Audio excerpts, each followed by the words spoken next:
দিল্লিতে সিজেপি আন্দোলন কি দেখলাম? দিল্লি ইউনিভার্সিটি, জেএনইউর কমিউনিস্টরা এবং তাদের বিভিন্ন শাখাগুলো কীরকম তাণ্ডব চালিয়েছে সব এখন আমাদের জানা। কলকাতাতেও সেই একই চিত্র। সেটা শুধু সিজেপি আন্দোলনের সময় নয়, মাঝে মাঝেই বিভিন্ন সময় দেখেছি যে যাদবপুরের ওই বাম দলগুলো বা অতি বাম দলগুলো দাঙ্গাবাজিতে জড়িয়ে পড়ে। নকশাল আন্দোলনের রক্তাক্ত ইতিহাস সেটাও আমরা দেখেছি। কারণ কি, এই যে কমিউনিস্টরা বা বামপন্থীদের সাথে আজ দাঙ্গাবাজি, এই কথাটা একদম সমার্থক হয়ে গেছে। শুধু রাস্তাঘাটে নেমে দাঙ্গাবাজি নয়, সোশ্যাল মিডিয়াতেও এদের প্রতিবাদের ভাষাটাই হলো ব্যক্তিগত আক্রমণ, কুৎসা। অর্থাৎ একজন বামপন্থী সবসময় যেন একটা জিহাদিদের মতো মারমুখী হয়ে আছে।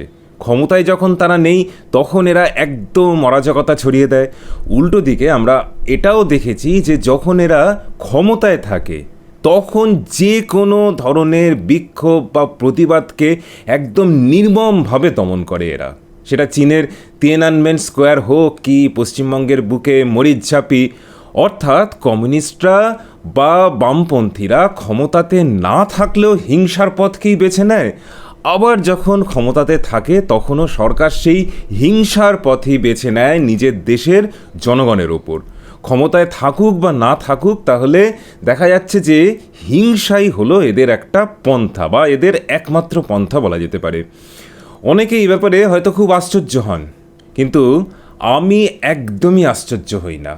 সত্যি কথা বলতে আমি মনে করি যে প্রতিটা বামপন্থী মানুষই দুর্ভাগ্যজনকভাবে এক ধরনের মানসিক রোগের শিকার হয়েছেন, যেই রোগটা কিন্তু ছোঁয়াচে। জীবনের কোনো একটা সময় তিনি এই বামপন্থীদের বা বামপন্থী ধারণাগুলোর সংস্পর্শে এসেছেন। বামপন্থী পরিবারে হয়তো তার জন্ম হয়েছে বা কলেজ ইউনিভার্সিটিগুলোতে তাদের ব্রেইন ওয়াশ করা হয়েছে। মোটের ওপর কিছু না কিছুভাবে এই রোগটাতে আক্রান্ত হয়েছেন।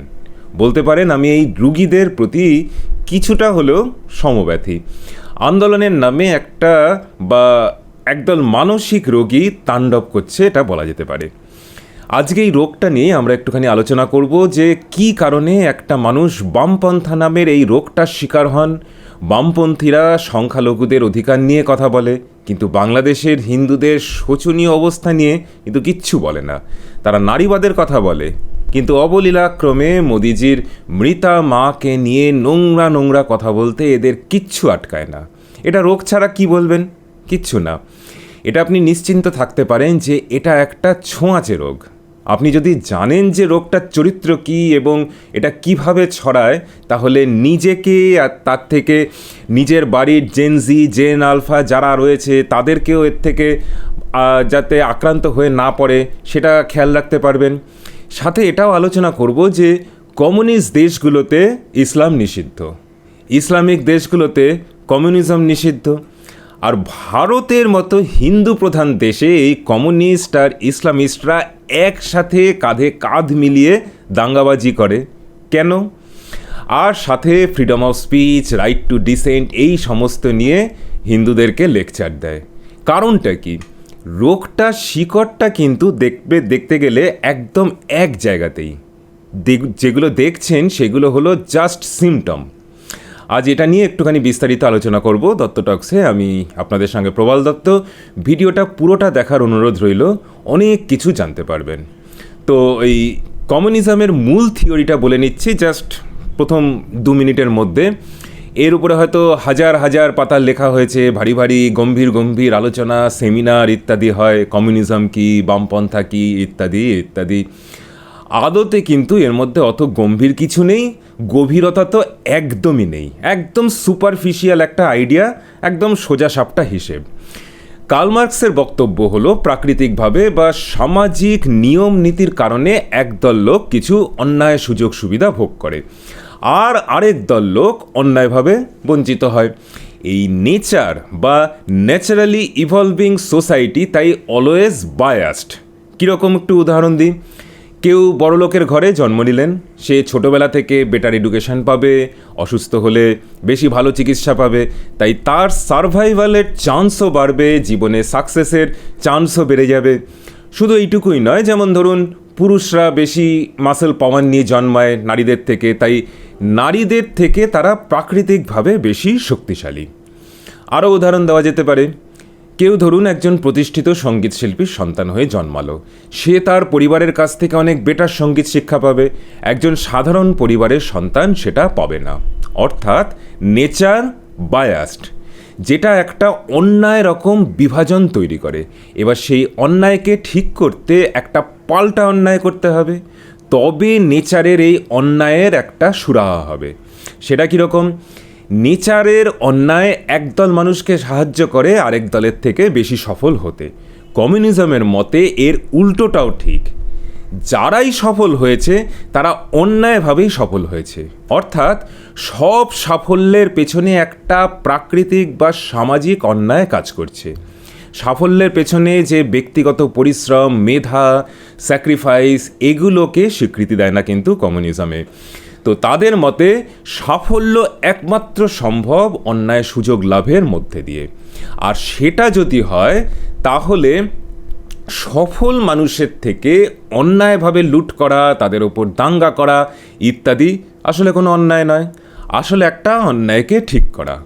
সফল মানুষের ধন সম্পদ পরিশ্রম নয়, সবসময় যেহেতু অন্যায়ভাবে অর্জন করা, তাই তাদের ওপর অন্যায় হলে সেটা আর অন্যায় বলে ধরা যাবে না।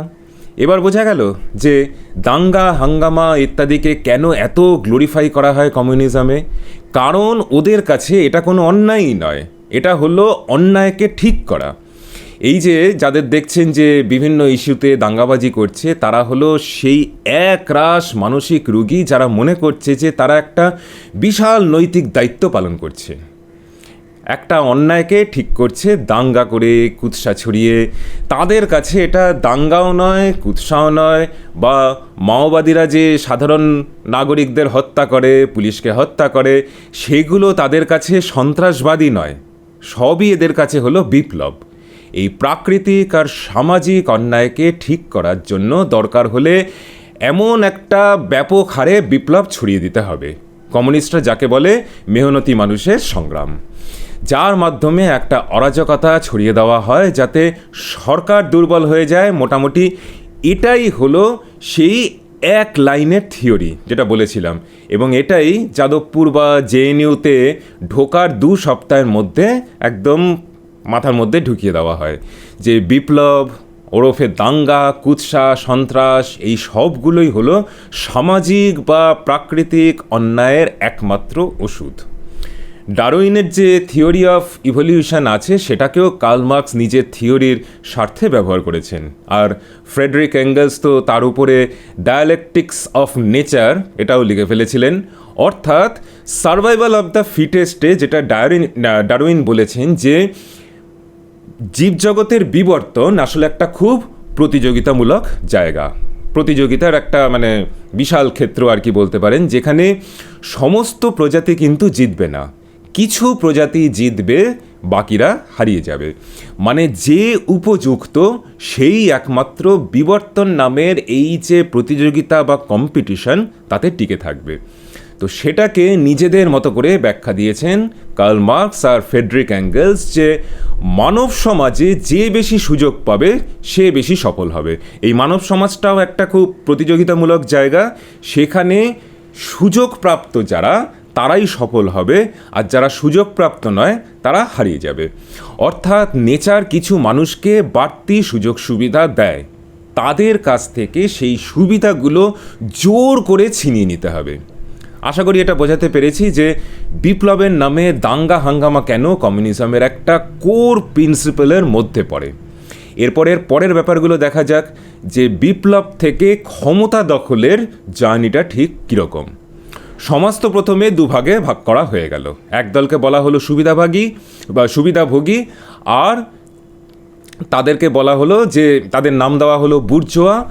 আরেক দল হলো সুবিধা থেকে বঞ্চিত, তাদেরকে বলা হলো প্রোলেতারিয়েত। এবার কিভাবে ডিসাইডেড হবে যে একজনকে বুর্জোয়া বলা হবে নাকি প্রোলেতারিয়েত? সিম্পল, যারা এই আন্দোলনের নেতৃত্ব দেবে, সমর্থন দেবে, সবাই বিপ্লবী, তারা সবাই প্রোলেতারিয়েত, সর্বহারা ইত্যাদি ইত্যাদি। যারা এর বাইরে থাকবে, যারা একে সমর্থন করবে না, তারা বুর্জোয়া। ভ্লাদিমির লেনিন কোনো দিক দিয়ে কিন্তু সর্বহারা ছিলেন না। তিনি একজন ধনী উচ্চবিত্ত শিক্ষিত পরিবারে জন্মগ্রহণ করা একজন মানুষ, যারা মানে বংশানুক্রমিকভাবে অভিজাত বা এলিট শ্রেণীভুক্ত ছিল।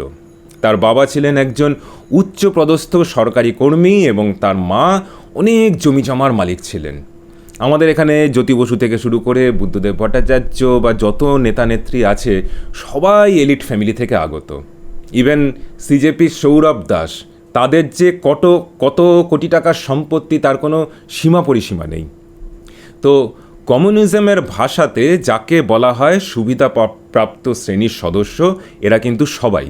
কিন্তু তারা যেহেতু কমিউনিস্ট পার্টির নেতৃত্বে, তখন তাদের আইডেন্টিটি পরিবর্তিত হয়ে গেল। তারা সর্বহারার মহান নেতা হয়ে গেল। জ্যোতি বসু থেকে শুরু করে বুদ্ধদেব ভট্টাচার্য, লেনিন, এরা সবাই।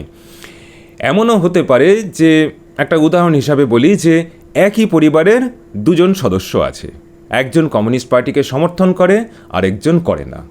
প্রথমজন হবেন কিন্তু প্রলেতারিয়েত, পরের জন হবেন বুর্জোয়া। অর্থাৎ বেসিক ডেফিনেশনটা যেটা ছিল, মানে থিওরি অনুযায়ী ডেফিনেশনটা ছিল যে কারা প্রাকৃতিক বা সামাজিক সুবিধা পেয়েছে আর কারা বঞ্চিত হয়েছে, তার ভিত্তিতে সমাজকে আড়াআড়িভাবে ভাগ করা। আর যারা বঞ্চিত আর সুবিধাভোগীদের বিরুদ্ধে লড়াই করবে, সেটাই হচ্ছে সংগ্রাম। আদতে যেটা হয়ে গেল যে সমাজটাকে ভাগ করা হলো, কারা আমাদের দলে আছে আর কারা নেই। আমাদের দলে না থাকলে তাদের ওপর দাঙ্গা হবে, তাদের ওপর কুৎসা ছড়ানো হবে। এই ট্রেনিংটা এবার শুরু হয় ইউনিভার্সিটিগুলোর প্রাথমিক ব্রেইন ওয়াশ হয়ে যাওয়ার পর। আমাদের সাথে নেই, আমাদের কাজকে সমর্থন করছে না, তাহলেই শত্রু, প্রতিক্রিয়াশীল, ঝাঁপিয়ে পড়ো এদের ওপর সর্বশক্তি দিয়ে। রাস্তাতে নেমে সরকারি সম্পত্তি ভাঙো, পুলিশকে আক্রমণ করো, সোশ্যাল মিডিয়াতে আক্রমণ করো। এবার আশা করি বুঝতে পারছেন যে বিরোধী থাকার সময় কমিউনিস্টরা এত বিধ্বংসী কেন। ওই যেমন মানে পাকিস্তানের টেরর ক্যাম্পগুলোতে বাচ্চাদের মাথাতে ইসলামের নামে, আল্লাহর নামে একদম সন্ত্রাসবাদের ব্রেইন ওয়াশিংগুলো হয়, তেমনি যাদবপুর বা জেএনইউতে শ্রেণীহীন সমাজ, সাম্যবাদ, এই সবের নাম করে সন্ত্রাসের ট্রেনিং চলে। এবার হলো তৃতীয় অধ্যায়টা। সেটা তখন হয় যখন কমিউনিস্টরা ক্ষমতায় চলে এসেছে। অর্থাৎ রাষ্ট্র তখন এমন দলের হাতে যারা সামাজিক বা প্রাকৃতিক বৈষম্যকে বিনাশ করে এমন একটা সিস্টেম তৈরি করে ফেলেছে যেখানে কোনো বৈষম্য নেই। বৈষম্য সমস্ত কিছু চলে গেছে, কারণ কমিউনিজম এখন ক্ষমতাতে বা কমিউনিস্ট পার্টি ক্ষমতাতে। তাই বৈষম্য যখন নেই, কারুর কোনো বিক্ষোভ থাকার কথাও নয়, কারুর কোনো ব্যাপারে প্রতিবাদ করার কোনো কারণও থাকার জায়গা নেই, কারণ এখন কমিউনিস্ট সরকার ক্ষমতাতে। এরপর যারা বিক্ষোভ দেখাবে, প্রতিবাদ করবে, তারা আসলে এই শ্রেণীহীন সমাজটাকে চাইছে না। এটা হলো রাষ্ট্রের বক্তব্য। তারা শ্রেণীহীন সমাজের শত্রু, মানে তারা কমিউনিস্ট সরকারের বিরোধিতা করছে কারণ তারা আগের মতো অন্যায্য সুবিধাগুলো পাচ্ছে না, সেটাই হলো একমাত্র কারণ। তারা বঞ্চিত মানুষের শত্রু, সাম্যবাদের শত্রু।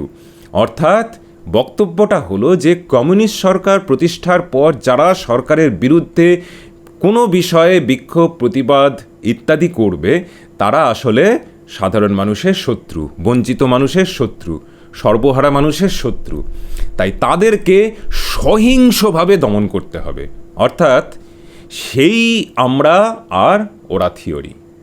কমিউনিস্টরা যখন ক্ষমতায় নেই, তখন যারা আমাদের দলে নেই তারাই বুর্জোয়া, অন্যায় সুবিধাভোগী, তাদের উপর হামলা চালাও ক্রমাগত, যে একদিন তারা বাধ্য হবে ক্ষমতা ছেড়ে দিতে।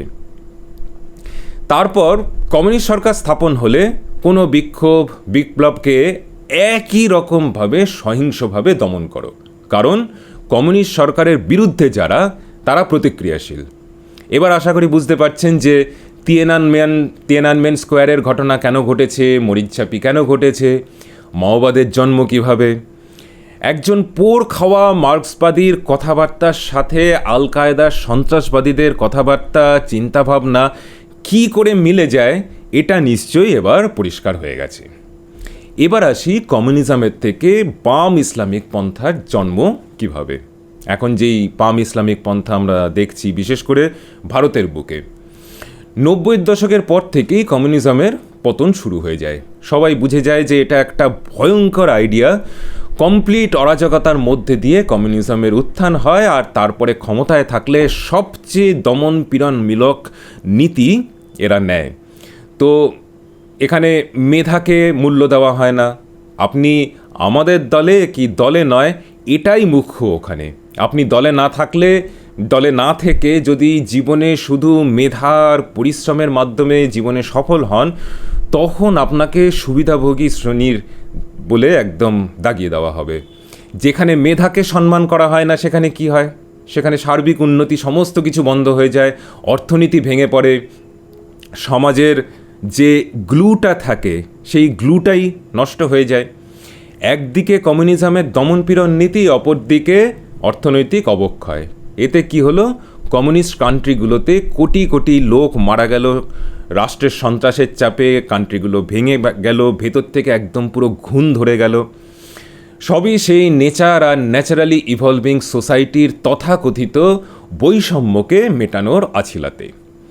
এই কমিউনিজমের জন্মলগ্নে ইউরোপ সোসাইটিটা কীরকম ছিল?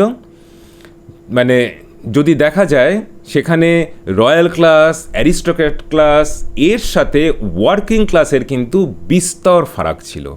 প্রথম শ্রেণীভুক্ত যারা, মানে রয়্যাল ক্লাস বা এলিট ক্লাস, তাদেরকে কোনো রকম কাজ করতে হতো না, ট্যাক্স দিতে হতো না। আর যারা ওয়ার্কিং ক্লাস তাদের জীবন দুর্বিষহ ছিল, কারণ তাদেরকে কাজ করতে হতো, ট্যাক্স দিতে হতো, অর্থনীতির বোঝা তাদেরকেই বইতে হতো। তো সেইটা দেখে মার্কস এবং এঙ্গেলস এদের মনে হয়েছিল যে ন্যাচারালি ইভলভিং সোসাইটি এইরকমই অন্যায় রকম বৈষম্যমূলক হতে বাধ্য। আর এর একটাই ওষুধ, বিপ্লবের নামে ছত্রখান করে দেওয়া চারদিক, যাতে সরকার দুর্বল হয়ে সরকারের পতন ঘটবে। তখন কমিউনিস্টরা ক্ষমতায় এসে নেচারের বিরুদ্ধে গিয়ে কাজ করবে, কেউ বাধা দিলে নির্মমভাবে দমন করবে। সেই করতে গিয়ে একটা চূড়ান্ত রিগ্রেসিভ নীতি নিয়েছিল লেনিন, স্ট্যালিন, মাও সেতুং, হোচিমিন, এরা সবাই। 70 কি 80-র দশকে মনে করা হচ্ছিল যে কমিউনিজমই হবে দুনিয়ার সুপার পাওয়ার। প্রায় অর্ধেক দুনিয়া কমিউনিস্ট বা সোশ্যালিস্ট পার্টির দখলে তখন।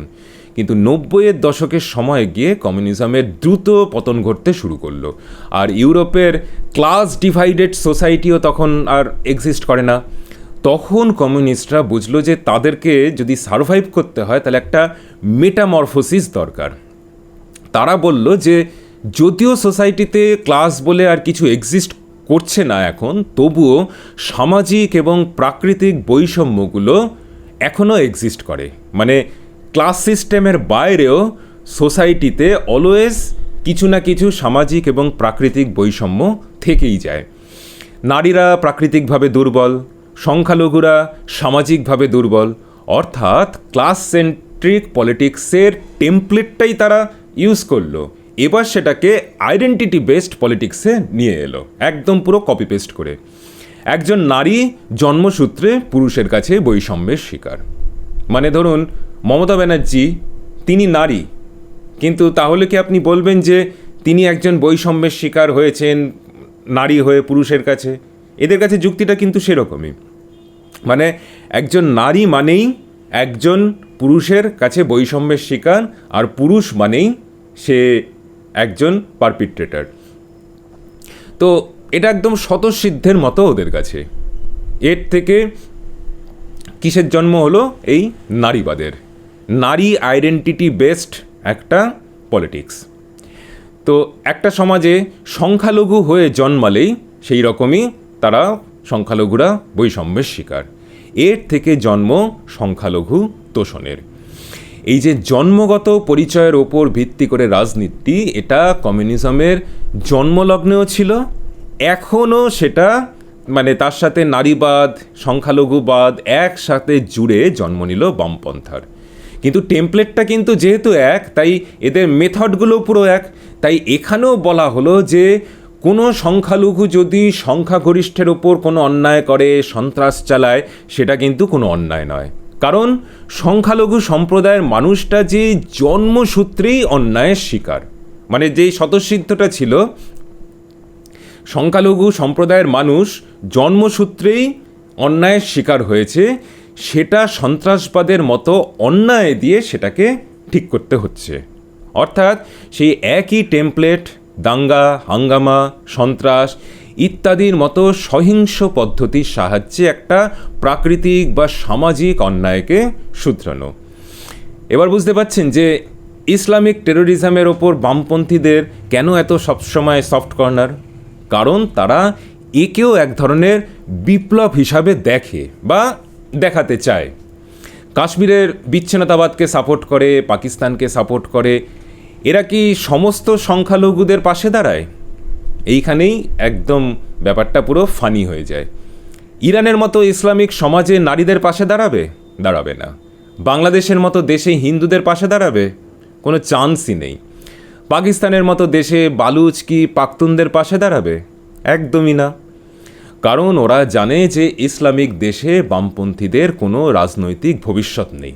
কারণ ওখানে তো কমিউনিজমের শাস্তি মৃত্যু। যদি রাজনৈতিক ফায়দা না থাকে তখন সেখানে আর কেন শুধু শুধু অযথা সময় নষ্ট করবে? কিন্তু ভারতে বামপন্থীদের রাজনৈতিক ফায়দা তোলার অফুরন্ত সুযোগ আছে। এই সংখ্যালঘু মানেই বৈষম্যের শিকার, এই থিওরি খাড়া করে ফায়দা নেবার সুযোগ আছে ভারতে প্রচুর। তাই মুসলিমদের খুশি করতে কাশ্মীর কি আজাদি, ভারত তেরে টুকরে হোঙ্গে ইত্যাদি বলা হয়। এদের মঞ্চে বসে বস নাম রহেগা আল্লাহ কা ইত্যাদি গান গাওয়া হয়। ইস্যুটা যাই হোক না কেন, আলটিমেটলি সমস্ত কিছু সেই হিন্দু বিদ্বেষ আর মুসলিম প্রেমের দিকে চলে যায়। সেটা এডুকেশন নিয়ে হোক কি যে কোনো ধরনের ইস্যু হোক, আলটিমেটলি হিন্দু বিদ্বেষ এবং ভারত বিদ্বেষে গিয়ে দাঁড়ায়। গাজাতে কি হলো সেটা নিয়ে তারা ভারতে দাঙ্গা বাঁধায়। ইয়েমেনে সৌদি আরব কি করছে সেই নিয়ে কিন্তু একদম মুখে কুলুপাটা।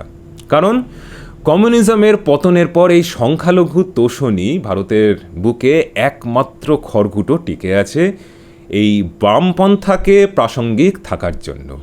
আবার দেখুন, কমিউনিস্ট দেশে যেমন কোনো বিপ্লবকে কোনো রকমভাবে এনকারেজ করা হয় না, একদম পুরো দমন করা হয়, তেমনি সংখ্যালঘু অধিকারকেও কিন্তু স্বীকৃতি দেওয়া হয় না। চীনে দেখুন মুসলিমদের কি অবস্থা, সে ব্যাপারে বামপন্থীরা কোনো রকম কথা বলবে না, কারণ এখানেও রাজনৈতিক সুবিধার ব্যাপার। তাই তারা কোনোদিনই যুক্তিতর্কের ধার ধারে না। সব জায়গাতেই এরা একটা মারমুখী হাবভাব দেখায়। গণতান্ত্রিক কাঠামোতে এরা যত কোণঠাসা হবে ততই এদের এই মারমুখী ভাবটা বেড়ে চলবে। এই সভ্য সমাজের ক্ষেত্রে এরা সব সময় একটা থ্রেট হিসাবে থেকে যাবে। আমাদেরকে সজাগ থাকতে হবে কিন্তু এই রোগটা যেন চুপিসারে আমাদের পরবর্তী প্রজন্মকে আক্রান্ত না করে। আজকের প্রতিবেদন এখানেই শেষ।